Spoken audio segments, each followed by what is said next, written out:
ప్రియమైన దేవుని బిడ్డలకు ప్రభు నామంలో శుభములు. మొదటి కీర్తన 1-2 వచనాలు. దుష్టుల ఆలోచన చొప్పున నడువక, పాపుల మార్గమున నిలువక, అపహాసకులు కూర్చుండు చోటను కూర్చుండక, యెహోవా ధర్మశాస్త్రమునందు ఆనందించుచు దివారాత్రము దానిని ధ్యానించువాడు ధన్యుడు అని చూస్తున్నాం. అసలు ధన్యులు అంటే ఎవరో మనము ఇంతకాలం చూస్తూనే వచ్చాము. ప్రభువారు చెప్పిన కొండ మీద ప్రసంగంలోని ధన్యతల గురించి చూస్తూ ఉన్నాము. కీర్తనలలో మరింత అర్థాన్ని ఈ విషయంలో మనం చూస్తాం. అవి కొంచెం చూద్దాం. దేవుని దీవెన పొందిన వారు ఎలా ఉంటారంటే ఆనందకరమైన స్థితిలో ఉంటారు. వీరు దేవుని తోడు ఎల్లవేళలా కలిగి ఉంటారు.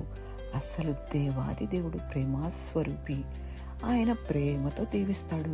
అయితే దేవుని దీవెనల సంపూర్ణత మరి ఈ కీర్తనలో, మొదటి కీర్తనలో వందించబడిన వారికే దక్కుతుంది అని మనం గ్రహిద్దాం.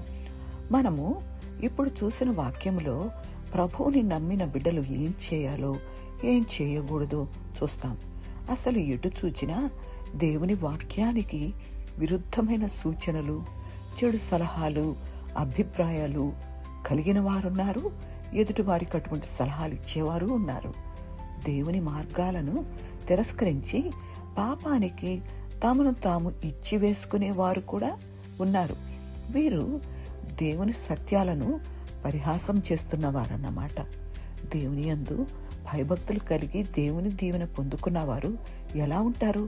అలాంటి వారి మాటలు వినరు, వారితో సహవాసం చేయరు. ఆ కాలంలో సంపదలు దేవుని దీవెనలకు గుర్తు, కానీ ఇప్పుడు అలా కాదు. దైవభక్తి కలవారు అనేకులు పేదరికంలో ఉన్నారు. దేవుడంటే లెక్కలేని వారు అనేకులు ధనికులుగా ఉన్నారు. మనం ఎటువంటి వారి వైపు చూస్తున్నాం? మన ప్రియ ప్రభు ఏమన్నారు? లూకాసు వార్త 6వ అధ్యాయము 20-21లో అంతటా ఆయన తన శిష్యుల తట్టు పారచూచి ఇట్లనెను, బీదలైన మీరు ధన్యులు, దేవుని రాజ్యము మీది అన్నారు. ఇంకొక సందర్భంలో 11:28లో దేవుని వాక్యం విని దానిని గైకొను వారు మరి ధన్యులు అని చెప్పారు.